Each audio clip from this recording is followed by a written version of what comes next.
Hello, good morning mga friends and followers. Ayan, andito po tayo sa itikan ni tatay sa may Bagong Sikat, Narang, Palawan. Ayan, kukuha po tayo ng mga itlog. Ayan, itlog po ng itik. Ayan, mamumulot po tayo. Dito po talaga to. Yan na nga muna, yan ang kuno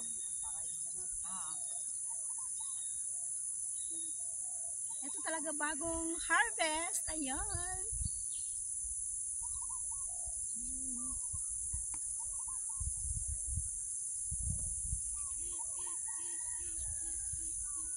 Mawaya. Ano na to? Gagawin na siya ang itlog na maalat. Ayan. Yung iba naman, gagawing balot. May mga sizes siya. Yung iba, large.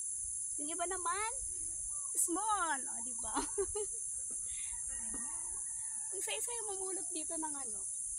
Isa-isa yung mamulot ng itlog.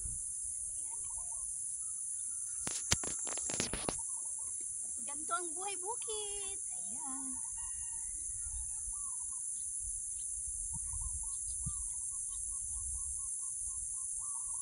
Ayan. Makakailang tray kaya tayo.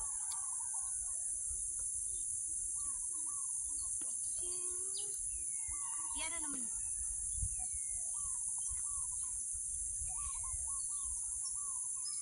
Sarap ng ganito.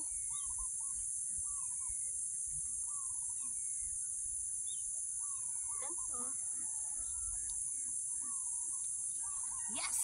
Naka 1 tray na agad tayo! Ang galing! Yan!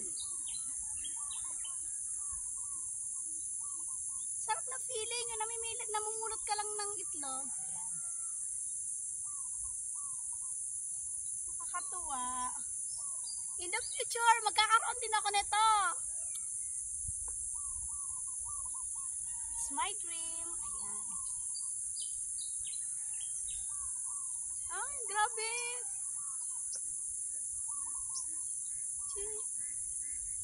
Oh, yes. Ang dami itlog. Ayan. Makakadami tayo niyan. Marami kasi itik nila dito. Nasa 200 plus yung itik nila.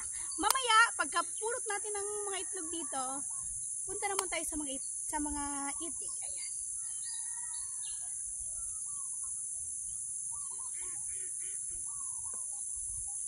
Ay, may maliliit din pala. Hindi naman talaga siya purong para pareho. Ayan, ang galing. Ang bilis natin makadami. Ayan.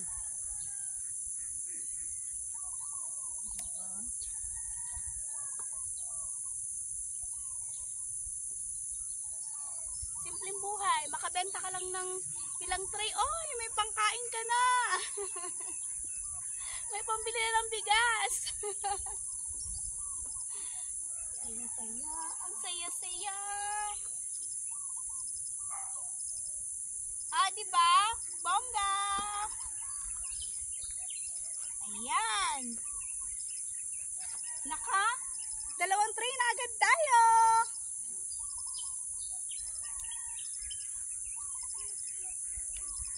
Ayan. 2 tray. Ayan, galing. Feeling ko, makaka-10 tray kami or lagpas pa. Ayan. Thanks for watching. Mamaya naman, be. Para sa itik naman. Di ba, ma'am?